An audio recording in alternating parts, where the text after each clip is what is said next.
And now, Signature Dish, a WETA original series. Today on Signature Dish, we're serving up a hearty dose of comfort. I can't wait to try it. After getting up close and personal with the catch of the day, got some really nice looking fish in there. Probably make some really nice fish and chips. we'll enjoy a festive Mexican staple. Pozole in Mexico, it's the soup of the soups. It's a reason to celebrate. Salud. Salud. And visit a joint that's doing red sauce right. That is exactly the flavor I was hoping to find. You nailed it. I'm Seth Tillman, WETA producer and DC native, and I love good food. That's why I'm traveling to restaurants across the DMV. At each stop, looking for the one thing you just gotta try. That signature dish.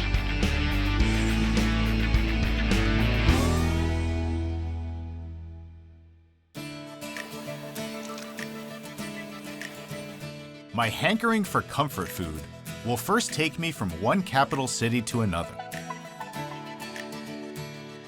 In the shadow of Maryland's State House, and along bustling Main Street sits Preserve. I met Michelle at the Culinary Institute of America in upstate New York, and then we moved to New York City to build our resumes. We lived there for about 2.5 years. We got married in 2008, then decided to move to the DC area. After living and working in Northern Virginia for a spell, Jeremy and Michelle began to look for a more permanent place to put down roots. I grew up in Pennsylvania, Michelle grew up in Delaware, and never really made it to Annapolis very frequently. But then when they came and saw this community, we were I feel like it jaw was a aha, wow, everything clicked moment. At Preserve, we highly focused on preserve items. I want to say that we use something pickled, preserved, fermented in every dish. A second meaning is preserving community by buying from local farms, by making choices to sustainably protect the bay. We're very fortunate to be in the Chesapeake Bay watershed.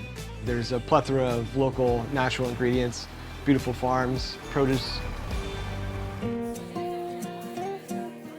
I think that many things can become comfort food throughout your life.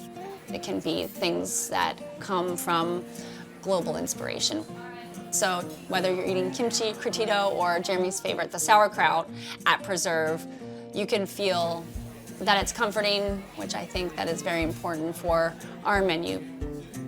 We want to be creative and explore that, but we also don't want to pigeonhole ourselves into being so off the wall.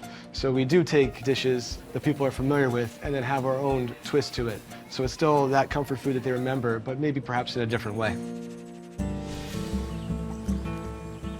Before I head east to Preserve, I'm first meeting Chef Jeremy due south of Washington for an adventure on the water. Chef. Seth. Nice to meet you. Nice to meet you. Well, I gotta ask, what are we doing here so bright and early on the banks of the Potomac? So our signature dish is the fish and chips that uses blue catfish. It's an invasive species to the bay, and we have Captain Pete out there who's going to show us how he brings them in. That sounds awesome. But when I hear invasive, I'm not thinking delicious, but that's not the case with the blue catfish? Not at all. It's a very clean, delicious fish. All right, should we go hit the open seas? Let's do it.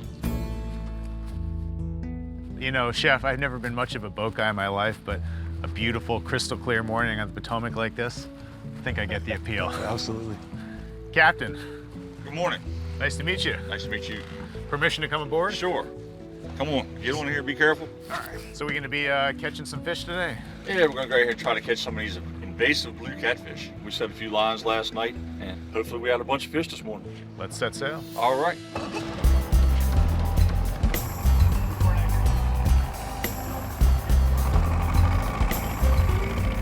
And so, Captain, we're here to protect the Chesapeake, but we're doing it on the Potomac? Yes, sir. It's a tributary of Chesapeake Bay, and these fish are very invasive. They go everywhere. They're every place in the Chesapeake now, but it's been devastating to the environment.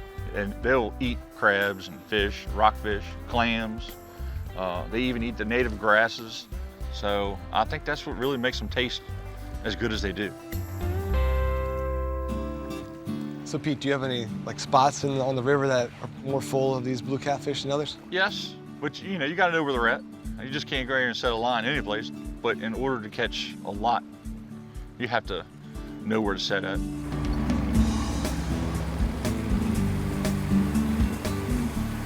Well, we're gonna pull up here now to this line, and we're gonna find out what's on it. All right. Oh, whoa. My Okay, goodness. there's one on every hook. What we're gonna do is, we're gonna take these fish off, we're gonna throw them into this ice water right here, cool them down a bit, and we're gonna take the hooks off that have the old bait on them, pull that bait off, put a new piece on, and go to the next hook. And we just do this over and over and over again. This next one here is a good size for you to try it if you want. Little starter catfish to work with? Starter catfish, there you go. All right. Why don't you get up here and give it a try? Unclip him and I'll give you the de-hooker.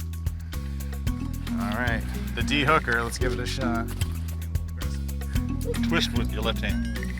There's some real expertise involved with this. Well, when you've done a couple million of them like I have. There you go, yeah, all right. Did it. Got him. All right, All right, now. Chef, you're next. Sorry about that. No, you're fine. No, I was actually apologizing to the fish. Oh.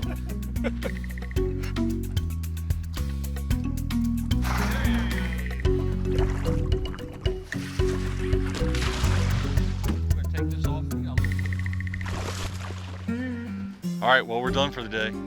We fished our lines, and this is our catch. Are you happy with this haul?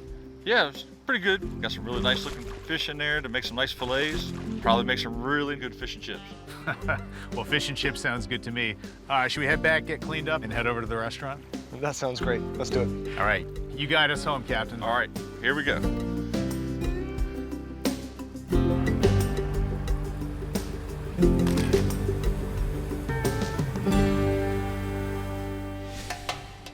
All right, Seth, welcome to the kitchen here at Preserve. All right, so this is one of the catfish fillets? Yes, so we caught the fish, it gets sent to a facility where they have USDA inspectors to make sure the authenticity of the catfish, and it comes to us in a sealed box. So this is the real deal here? The real deal. Well, they really do clean up nicely. Absolutely. So how are you gonna go ahead and turn this into fish and chips? So we'll take the fillet and separate it down in two pieces, and then we'll remove the bloodline, this darker area. So what I'll do is take the knife, kind of cut it down the fillet down the middle. If it was too thick, when I go to fry it, and the outside would likely be more burnt than beautiful golden brown. Now we're going to go ahead and make the batter. So for that, we use a rice flour. So the dish is gluten-free. We do have a malt aioli that's served with it, so there is a little bit of that. But beyond that, it does lend itself to people who usually can't enjoy the fish and chips. Got it. So we have our rice flour. Take our baking soda, our baking powder, and a little bit of salt. So now I'll whisk it up just to incorporate all the ingredients together. And the rice flour, that's gonna help it keep kind of a nice lighter consistency. Lighter, a little bit more crispy, I feel, than using the flour. So we have our club soda here. Club soda. Actually, my mother-in-law adds club soda to her matzo ball recipe. So I think I know this trick. You get some of those bubbles in. Yes, it makes a more airy batter. And this is a lot different than some really heavy beer-battered fish and chips recipe. Yes, this is our take on a tempura-style batter. We have a little bit of dredge, and it's the same mixture that we use to make the batter, but it's just something to help the batter adhere to it. So I'll drop that in there. So now very lightly, we're gonna coat the fish. So now that the fish is battered, we make sure we have our potatoes on standby. So we just use a standard russet, and we cut them into batons, and at which point they are fried to blanch them, and then we cover them with a little bit of plastic to steam them. So these are already kind of partially cooked because they're gonna need a lot more time to cook than the actual fish. Yes. So the next step is we take the potatoes and they'll get put down in the fryer. And at which point we'll take the catfish and that gets slowly ribboned over top of the potatoes to help keep the fish from sticking. And then we just let those cook for about 3 to 4 minutes until everything is golden brown. Season it with sea salt, and then we're ready to move to the plate. It's gonna be finished with a little bit of green salad, shaved red onion, the house lemon vinaigrette, and a nice big dollop of malt vinegar aioli. And once we get this plated up, we'll be ready to enjoy it at the table. All right, Jeremy, this looks amazing. Thank you. But I have to ask, what pairs nicely with an invasive species like this? A good local beer. So we partnered with Firm Brewing in Gambrills to create the Picnic Pills. delicious just like the fried fish. Well, cheers to that. Yeah. Drink local. Cheers. Cheers. That's good. Yeah. All right.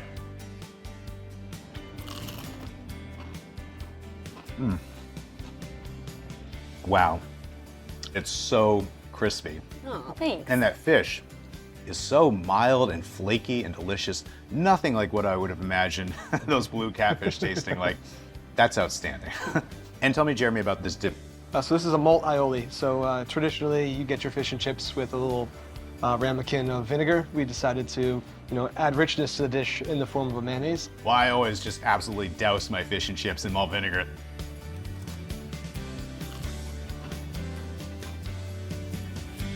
That's a really nice touch. And it's just such a comforting taste. It just kind of takes you back. Yeah, it's like summer at the beach and boardwalk fries and everything delicious about like a nice summer fried fish entree.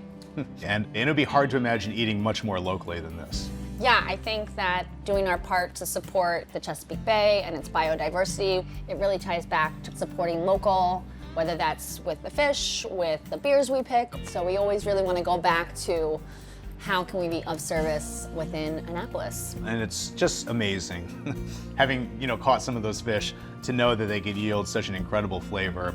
So I'm kind of happy to do my part to help the bay. Yeah, looks can be deceiving. And hopefully enlist a few more people in the DC area to enjoy a great meal and get rid of this species in the process. This was wonderful. Thank you, so Seth. much.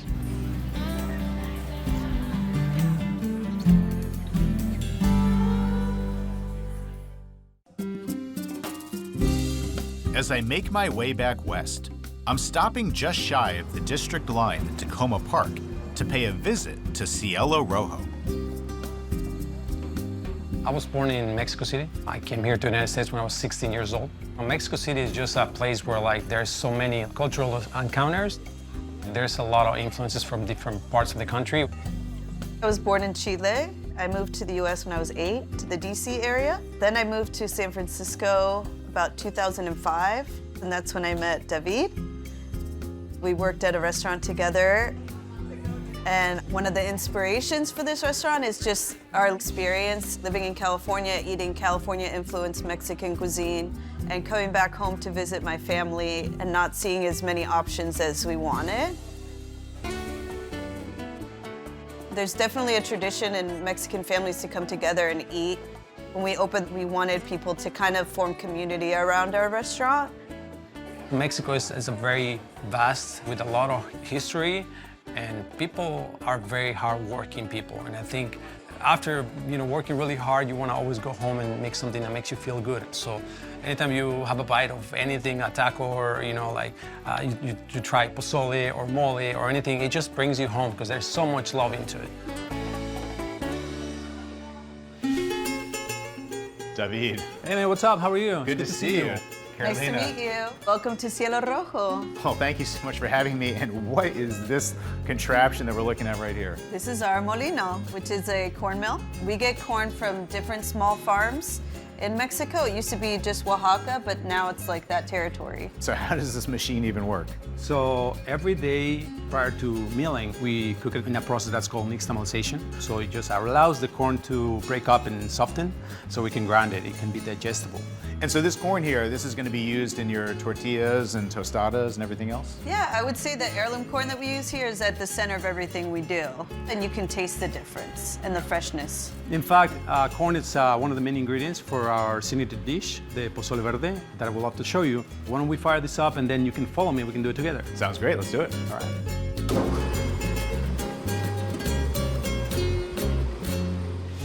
So here we go, Seth. Welcome to our kitchen in Cielo Rojo. This is our kitchen set up to make our Pozole Verde, and these are all of the ingredients. All right, so pozole, we're talking about a soup or stew here?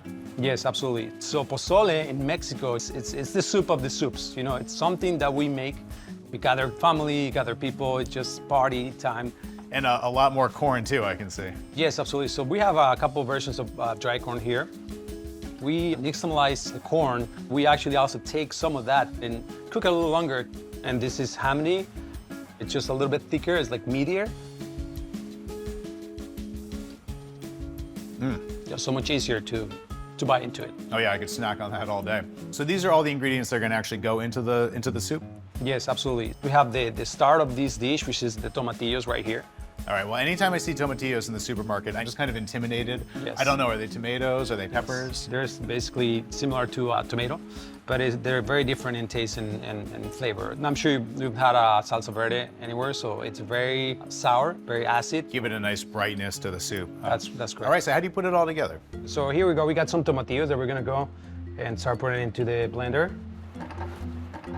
And then we have some cilantro, some pumpkin seeds. These are being previously toasted. Some dry oregano. We have some bay leaves. And we have some epazote, some jalapenos, some onions, some roasted poblano peppers, and we have some serranos. These are like probably 20 times spicier than the jalapenos. And we have some garlic. Now that we have all the ingredients here, we're gonna go ahead and cover this blender and start blending.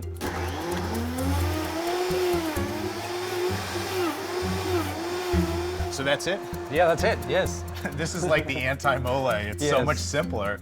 Yes, I think it's probably why we make it all the time, because it's so simple to make. Just a few ingredients, add some hamady, get some toppings, and you have a pozole. Now that we have our salsa verde blended, we're gonna grab a pot and put our sauce. And then we're gonna go ahead and grab our hamady. We're gonna add some chicken and also some chicken broth. Now that we have our pozole cooked, we're putting everything together. We have some of that hamady, some green cabbage, some radishes. We're gonna use some of our cashew cream that we're gonna put on top of our tostadas. And we're gonna queso fresco, some avocado, and we also like to add some pico de gallo. We have oregano and microgreens to finish up on top. Oh, chef, this looks incredible. The color of this dish alone. Yeah, absolutely. Look at it, it looks like a Mexican flag. And just that, like the tostadas. There cannot be nothing more Mexican than pozole. Yeah, and you can't really celebrate pozole without a fresh margarita. More beautiful colors. Well, cheers to that. Salud. Nice and smoky. All right, I'm gonna dig in here.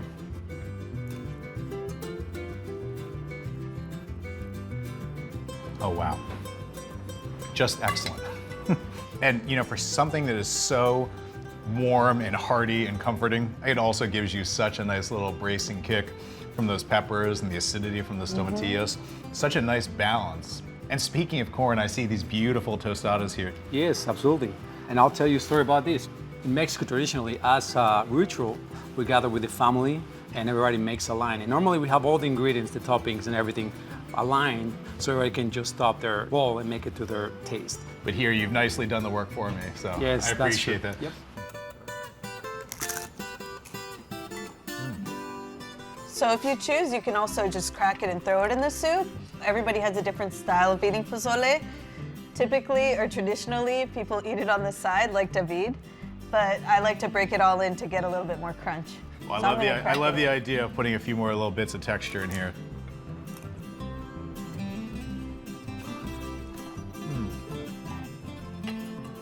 This whole thing is just, it seems to me, a testament to just good quality, fresh ingredients. Yeah, I would say that's like the focus point of all of our food here is that we're a scratch-made kitchen and we put a lot of love into how we make the food. And I would say a clear example of that is the hominy.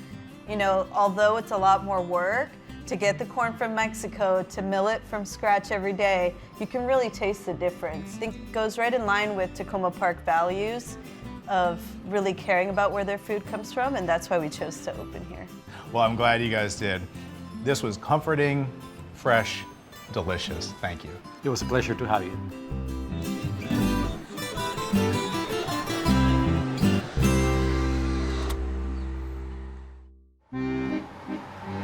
To satisfy my last comfort food craving, I'm off to DC's Hill East neighborhood. I'm visiting the Roost Food Hall's only full-service restaurant, Caruso's Grocery. I grew up in Baton Rouge, Louisiana, and part of my family comes from Sicily. When they got here in the early 1900s, they opened a little grocery store in Baton Rouge called Caruso's Groceries, and I grew up spending a lot of time there. I grew up upstate New York, about 45 minutes north of New York City. My dad had an Italian-American restaurant when I was growing up called Scusi. Italians, obviously, there was a huge immigration from Italy into the U.S. A few key parts. One of those was in Louisiana. That's the one I'm most familiar with. But in general, wherever they went, they came with cooking traditions and with a real passion for food. But they didn't necessarily have the same ingredients that they have in Italy. So they adapted. They used the ingredients that they found here to make dishes that were similar. These things like chicken parmesan and fettuccine alfredo and penne alla vodka. Maybe they have roots in Italian cuisine, but they really became ubiquitous here in the United States. For years, I kind of carried this around. I talked about maybe trying to do one of these restaurants. The true Italian-American restaurant. But it wasn't until I met Matt that finally it was like an instant click. He knew exactly what I was talking about. The main goal for the restaurant was to make the best possible versions of these dishes. So if we're going to make chicken parmesan, it's not going to be deconstructed, and it's not going to be my interpretation of that dish. It's going to be, what are the components of a great chicken parmesan? It's about the details. A lot of people fumble the ball right out at the beginning, but you got to start with the best possible ingredients. We went through a process of selecting tomatoes before we opened, and we tried 15 different varietals until we landed on what was right for this restaurant. But we're so specific on everything we use here. The thing that I really appreciate about Matt is that if a detail is going to make a difference on the plate to the guest, we are not going to cut any corners, and he makes sure that when it comes to the kitchen, that is always true.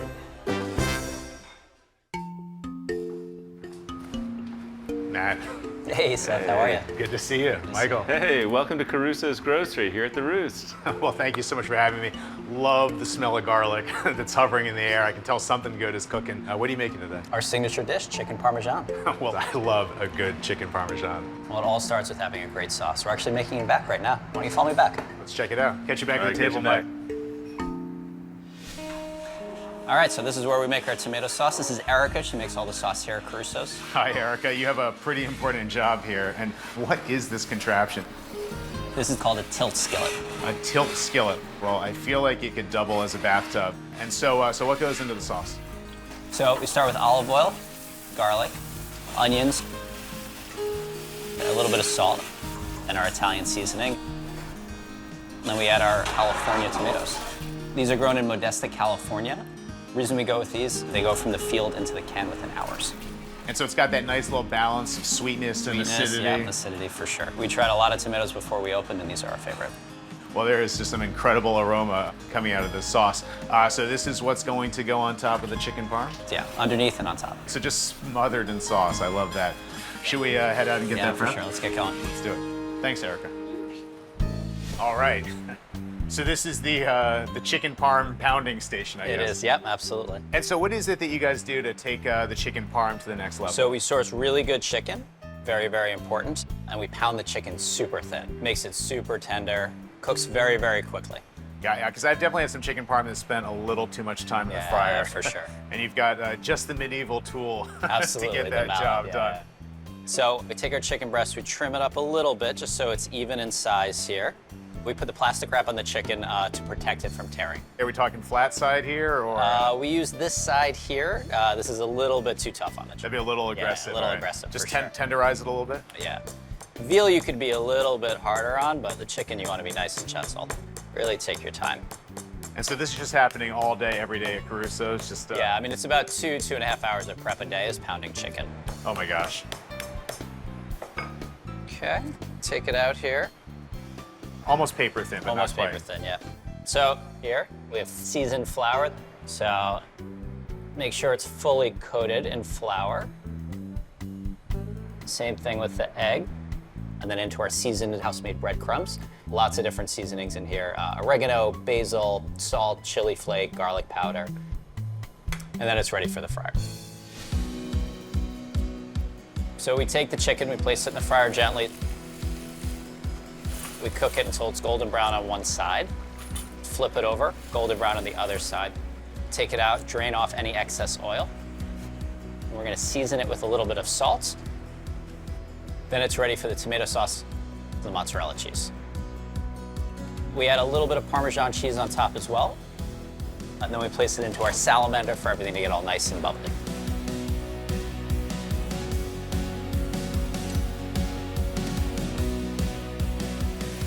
And we serve that with a side of spaghetti marinara. All right, Michael, Matt, I love how it's just swimming in that red sauce. Oh, wait, hold on one second. Need a little bit of cheese? Oh, of course, a little more Parmesan on top. Oh, that's the good stuff right there.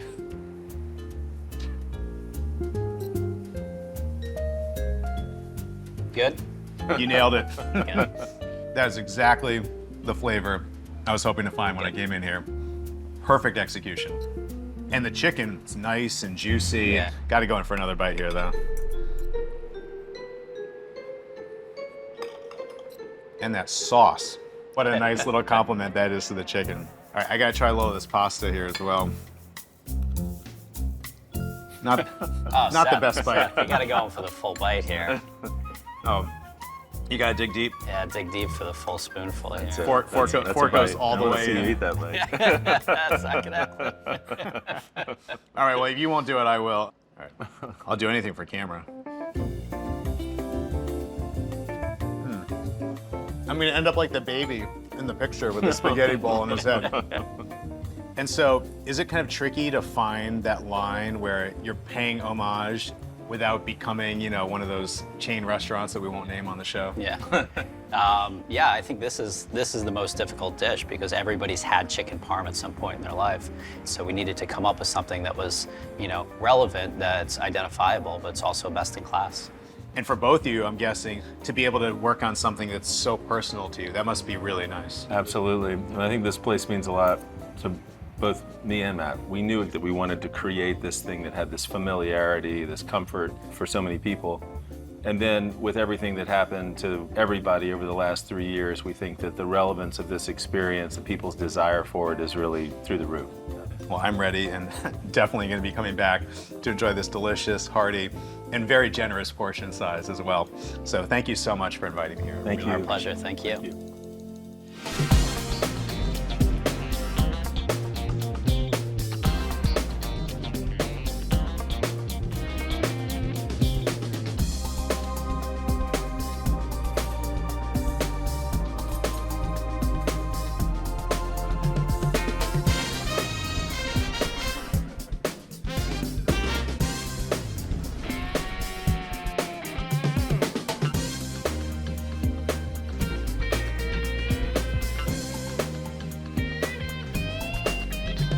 To find out more about great food in the Washington metro area, visit WETA.org/signature dish.